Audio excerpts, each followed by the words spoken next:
Maria was an ordinary woman who lived a simple life. She didn't wear expensive clothes, didn't use fancy makeup, and never tried to show off. Her beauty was quiet, the kind that came from kindness and grace. People often underestimated her because of how simple she looked. But behind her calm smile and humble appearance, Maria carried a story that not many people knew. One bright morning, Maria decided to visit a well-known bank in the city. The building was huge, with shiny glass doors and men in suits rushing in and out. She held a small brown folder tightly in her hands. It contained a few old papers and documents. To everyone else, she looked like a normal woman running an errand, but in truth, she was there for something very important.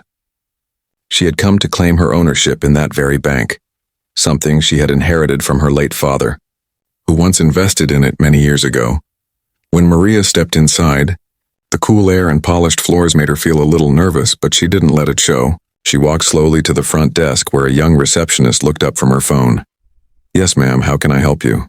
the receptionist asked, glancing quickly at Maria's simple clothes and small handbag.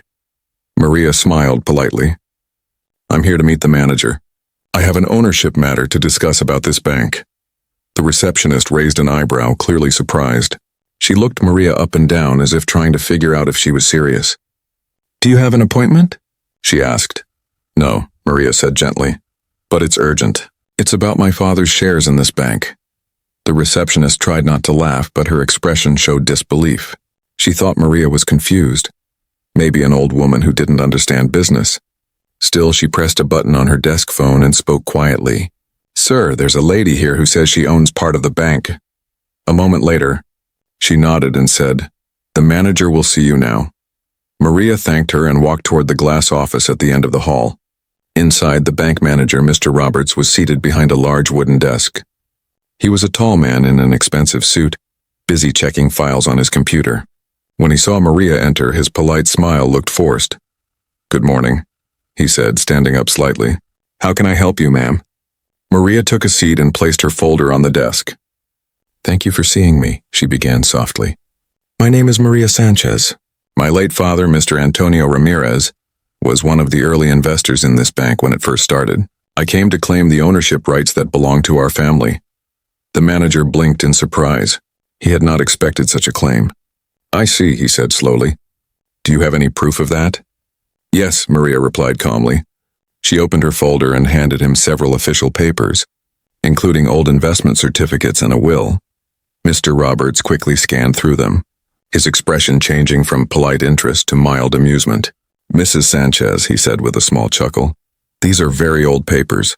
Do you realize how many claims like this we get every year? People come here thinking they own part of the bank, but it's never real." Maria's face remained calm. "I understand your doubts, sir, but these documents are original and verified. I just need you to check them properly." By now, 2 junior employees had gathered near the door, pretending to do other work, but clearly listening.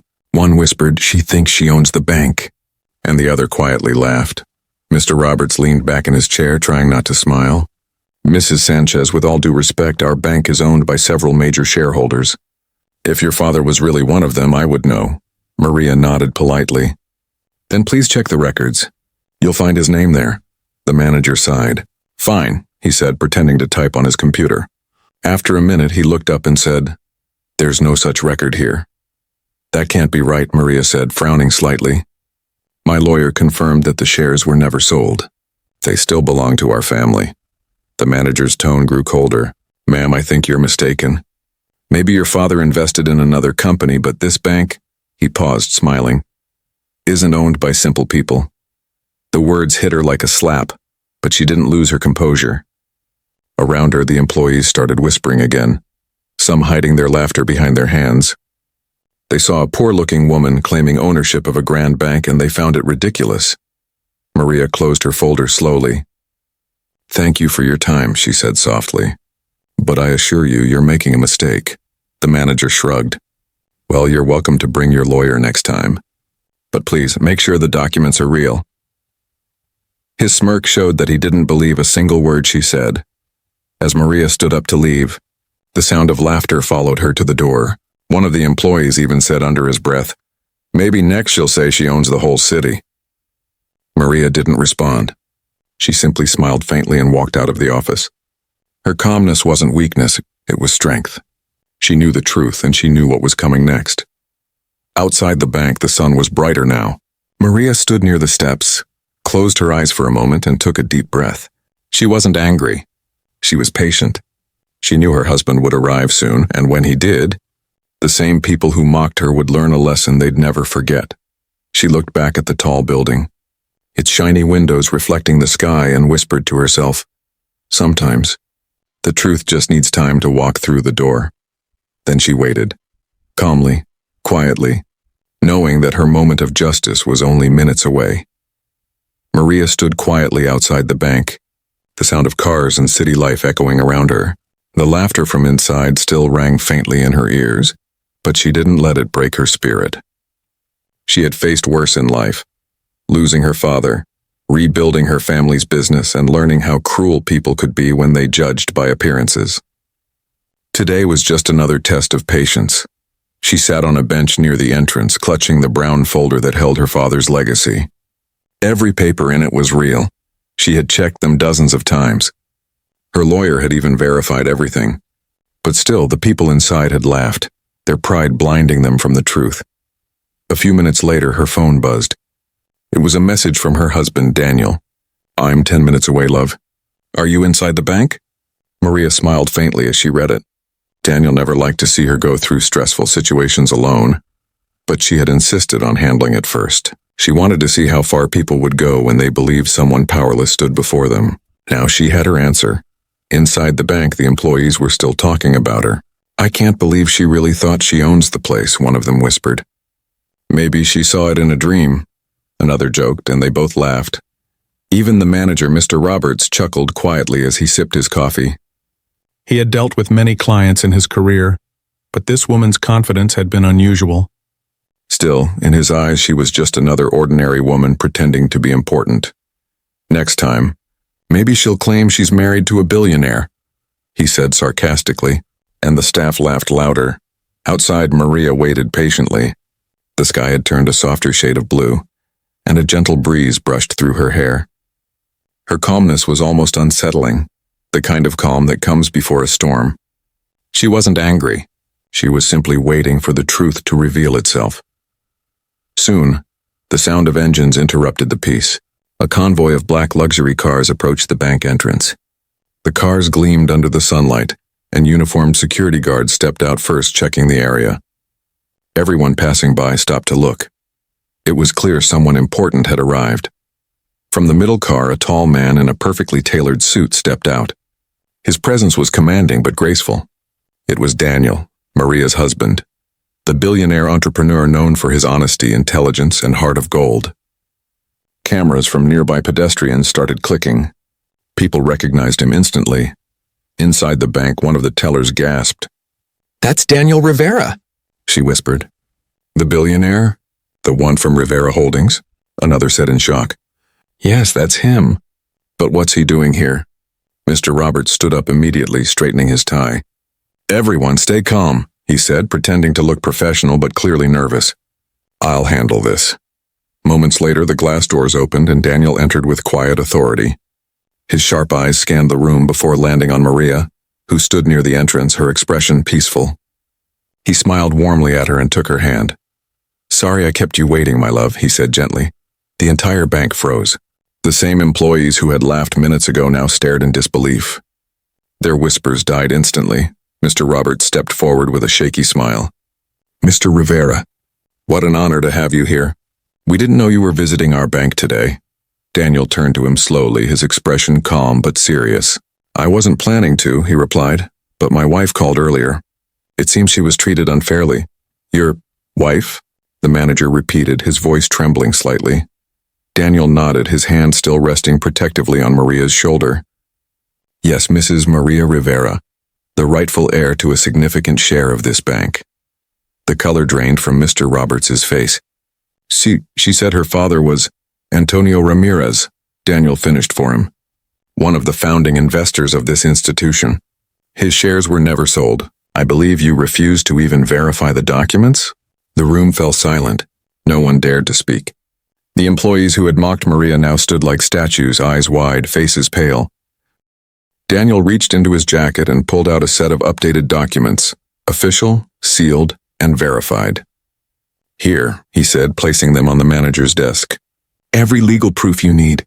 Ownership certificates, transaction history, and validation from the central bank. Would you care to check them now?" Mr. Roberts's hands shook as he accepted the papers. His earlier arrogance was gone. He quickly scanned the documents, realizing they were authentic and even updated in the bank's own database. A database that, if he had cared to check properly, would have confirmed everything Maria had said. I'm so sorry, Mrs. Rivera," he stammered. "I didn't realize—" Maria looked at him kindly but firmly. "You didn't need to realize who I was," she said softly. "You only needed to treat me with respect." Her words cut deeper than anger ever could. Around the bank, the silence was heavy with regret. Everyone knew they had been wrong, terribly wrong. Daniel placed an arm around his wife and smiled faintly. "Let this be a lesson," he said. "Wealth doesn't always wear designer clothes. Sometimes it walks in quietly and speaks with dignity." As they turned to leave, everyone watched in silence. The same woman they had laughed at now walked beside a man whose name opened doors across nations. But Maria didn't need the attention or the fear she now commanded. She had already proven her point. Outside, as the couple stepped into their car, Maria glanced back at the tall building one last time. The sunlight reflected off the glass just like before, but this time it seemed to shine differently. Justice had spoken, not with anger or revenge, but with truth and grace. She smiled and whispered softly to herself, "Sometimes, respect doesn't come from power, and it comes from patience." The cars drove away, leaving behind a bank full of stunned faces and one unforgettable lesson. Never underestimate a simple woman, for you never know the strength or story behind her silence. The next morning, the story of what happened at the bank had already spread across the city. People whispered about it in cafes, offices, and even on social media. The simple woman who owned the bank. That's what everyone called her. But Maria wasn't interested in fame or revenge. What mattered to her was something much deeper: dignity. At home, Maria sat in her garden, sipping her tea quietly as the early sunlight touched her face. Her husband, Daniel, came out holding a newspaper. Her picture was on the front page, standing beside him outside the bank. The headline read, "Woman humiliated at bank proves ownership. Billionaire husband confirms her claim." Daniel looked at her lovingly. "You're famous now," he said with a soft smile. Maria smiled faintly. "Not for the right reason," she replied. "People shouldn't respect me because of your name or my father's money. They should have respected me when I was just a simple woman with papers in my hand." Daniel nodded slowly. He admired that about her. Her heart never changed, no matter how much wealth surrounded her.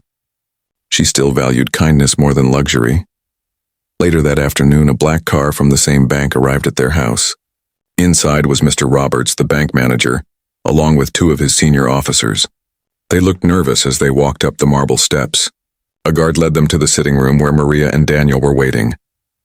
"Mr. and Mrs. Rivera," Mr. Roberts began, his voice trembling slightly. "First of all, please accept our deepest apologies for what happened yesterday. It was a terrible misunderstanding." Maria looked at him with calm eyes. "A misunderstanding?" she asked gently. "Or was it disrespect?" The manager swallowed hard. We misjudged you. We let appearances guide our behavior, and that was wrong. I take full responsibility." Daniel leaned back, saying nothing. He wanted his wife to speak. This was her moment. Maria folded her hands. "You know, Mr. Roberts," she said softly, "my father used to tell me something. You can measure a person's true character by how they treat those they think they don't need." Yesterday I saw that lesson again. The room fell silent. Even the ticking clock on the wall seemed to pause. Mr. Roberts lowered his head. "You're right, Mrs. Rivera, we acted shamefully. I hope you can forgive us." Maria's expression softened. "I don't hold grudges," she said, "but I do believe in learning. The people who laughed at me, I don't want them punished. I want them educated. Train your staff to treat everyone with respect, rich or poor. Make that your lesson from this." The manager nodded quickly, almost relieved. "Absolutely, ma'am. We'll arrange it immediately." Daniel smiled proudly at his wife. Even when she had all the power in the room, she chose kindness over revenge. That was what made her truly great. After they left, Daniel turned to her. You could have easily demanded they fire him, he said. Maria shook her head. And what would that teach them, fear?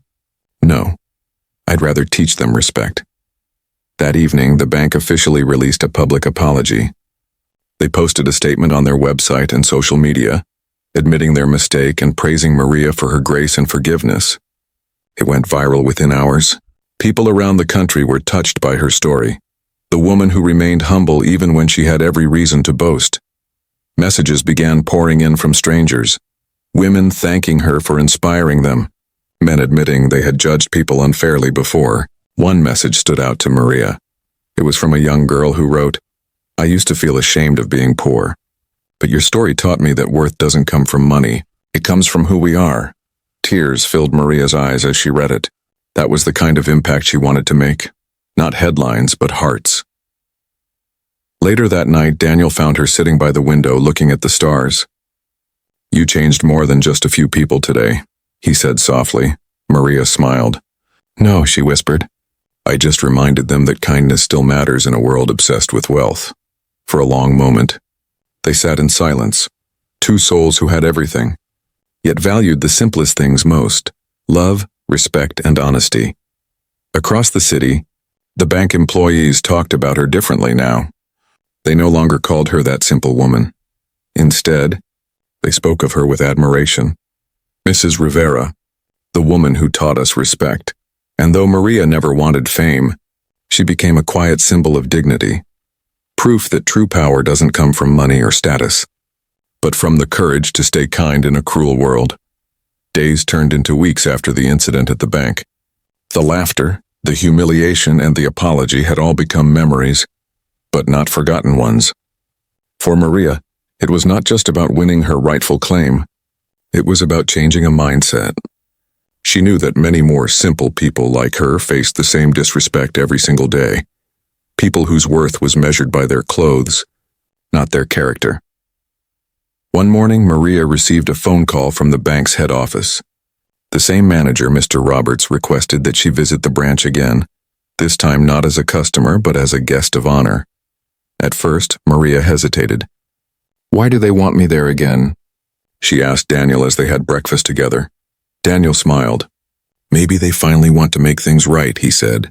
Go see what they've done. You've already inspired them. So a few days later, Maria returned to the bank. But this time, the scene was very different. The moment she entered, every employee stood up to greet her respectfully.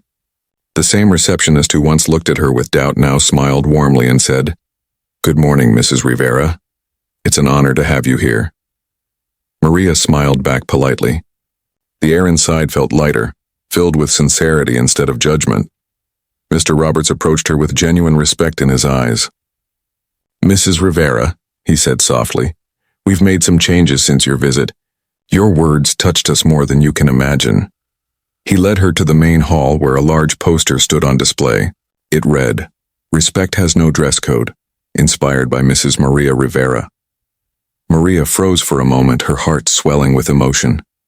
Beneath the slogan was her photo, not one taken from the newspaper, but the picture from the security camera that day, when she had stood calmly with her folder, surrounded by laughter but still with dignity in her eyes. Tears filled her eyes. You didn't have to do this, she whispered. Mr. Roberts smiled sadly. We needed to, because that day we all learned something that no training or degree could teach us. We learned humanity. Behind them, a group of employees stepped forward. One of them, the same teller who had mocked Maria, spoke up with a trembling voice. I was one of the people who laughed that day, she admitted. And I'm truly sorry. I've never felt more ashamed in my life. But you showed us grace when we didn't deserve it. Thank you for that. Maria placed her hand gently on the young woman's shoulder. We all make mistakes, she said softly. What matters is that we learn from them. The atmosphere in the bank was no longer cold or arrogant. It was warm, human, and honest. Maria could feel that something good had begun to grow there, something her father would have been proud of. After the ceremony, Mr. Roberts handed her an envelope. Mrs. Rivera, he said, we found something in the old records, something that belongs to you. Curious, Maria opened the envelope. Inside was a handwritten letter, old and slightly yellowed with time. The handwriting was familiar. Her breath caught as she realized it was from her late father, Antonio Ramirez. Her eyes moved quickly across the faded ink. To my dear Maria, if you ever read this, it means the time has come for you to claim what is rightfully yours. But remember, my daughter, this is not just about money or ownership. It's about values. The world will not always treat you with fairness, but you must never let that change your kindness. Our name means nothing without our character. Always stay humble, even when you have everything. Maria's hands trembled slightly as she finished reading. Tears rolled down her cheeks, but she smiled through them. It felt as though her father was right there beside her, proud of her for living his words, for proving that humility was stronger than pride. Daniel, who had joined her by then, wrapped his arm around her shoulders. He knew exactly who you would become, he whispered. Maria wiped her tears gently. He taught me everything, she said. I just hope I made him proud. Mr. Roberts looked deeply moved. You did, ma'am, he said sincerely. You made all of us better. Before leaving, Maria took one last look around the bank, the same place where she had once been rejected, now transformed into a place of respect and compassion. It felt like a full circle. Pain turned into purpose, humiliation into honor. As she walked out, a young man holding a cup of coffee accidentally bumped into her. Oh, I'm so sorry, ma'am, he said quickly, worried he might have offended her. Maria smiled. It's all right, she said kindly. Just be careful next time. He smiled back, a little embarrassed, and said, You're Maria Rivera, right? The woman from the story? She nodded softly. He hesitated, then said, My mother works as a cleaner. People don't treat her well at her job, but after hearing about you, I reminded her. Respect has no dress code. She smiled for the first time in weeks. So, thank you. Maria's heart warmed at his words. She realized in that moment that her story had gone beyond her own life. It had touched others, inspired them, and maybe, just maybe, helped the world become a little kinder. As she got into the car, Daniel looked at her and said, You didn't just reclaim your father's bank. You reclaimed people's hearts. Maria smiled, her eyes glistening. Then that's worth more than any ownership, and with that, the car drove away, leaving behind a building filled with people who would never again judge someone by their clothes, but by the light in their eyes. A few months passed since the incident that changed everything. Maria's life had quietly returned to normal, but the world around her had not. Her story, the simple woman who owned the bank, and had gone viral everywhere. Newspapers, blogs, and even TV channels kept talking about her calm dignity and kindness. People shared her story with captions like, Never judge a book by its cover, and Respect has no dress code. At first, Maria didn't like the attention. She had never wanted fame. She only wanted fairness. But something beautiful was happening. All across the country, people were starting to treat others differently. In schools, teachers used her story to teach students about respect. In offices, managers shared it as an example of humility and integrity. Even strangers on buses spoke about the woman who didn't shout, didn't fight, but still changed everything. One day, Maria received an official letter from the Ministry of Social Values and Public Relations. The letter invited her to speak at a national event called Voices of Change, a gathering of people who had inspired society through courage and kindness. When Maria read the letter, she looked at her husband Daniel in surprise. They want me to give a speech, she said softly. Daniel smiled proudly. And you should. You didn't just claim a bank, Maria. You started a movement. A week later, she stood on the grand stage of the event wearing a simple white dress. The auditorium was filled with thousands of people, including politicians, business leaders, students, and journalists. Cameras flashed as she walked to the podium, but she didn't feel nervous. She felt grateful. The crowd quieted as she began to speak. Her voice was calm, steady, and full of heart. I came here today not as a rich woman, she said, but as someone who once stood in front of a desk and was laughed at because of how she looked. That day I realized something important. The world doesn't need more powerful people. It needs more kind ones. The audience listened closely, their eyes fixed on her. She continued, When I went to that bank, I wasn't angry when they rejected me. I was sad. Not for myself, but for them. Because they had lost their ability to see the human behind the face. We live in a world where people are judged by brands, cars, and titles. But all of that can disappear in a moment. What stays forever is how we treat others. A soft murmur of agreement swept through the crowd. Maria smiled gently. Respect should not be earned by money. It should be given freely to everyone. The cleaner, the driver, the teacher, the farmer, they all deserve the same respect as a millionaire. Because we are all human first. Her words touched hearts. Some people in the audience even wiped away tears.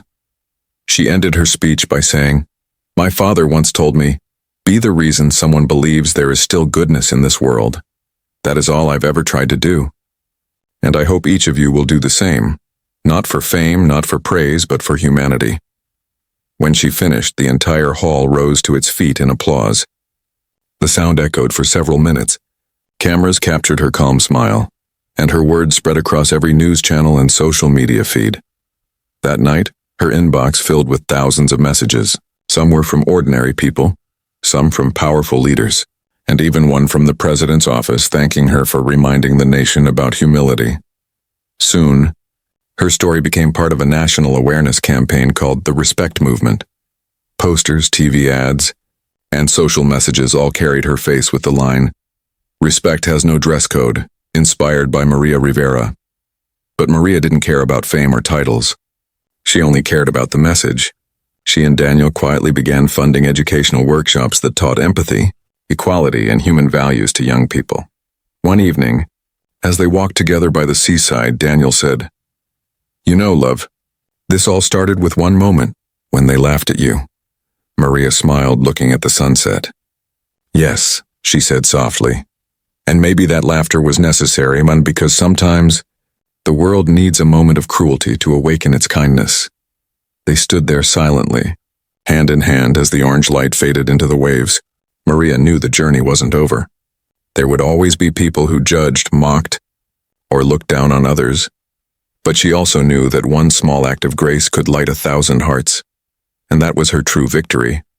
Not owning a bank, but owning a message that changed lives. Months had passed since Maria's speech at the national event. The world seemed brighter, kinder. Her story had changed hearts across the country, and everywhere she went, people smiled at her with admiration. But life, as it often does, had another test waiting, one that would see if Maria truly lived by her own words. It started on an ordinary morning. Maria was sitting at her kitchen table reading the newspaper when Daniel walked in, his expression serious. He placed a set of documents in front of her. "Maria," he said softly, "there's a problem at the bank." She looked up, surprised. "What kind of problem?" He sighed deeply. "One of the senior managers, Mr. Roberts, is being accused of corruption. Someone leaked that he used company funds for personal expenses years ago, before we became major shareholders." Maria's eyes widened. "Mr. Roberts?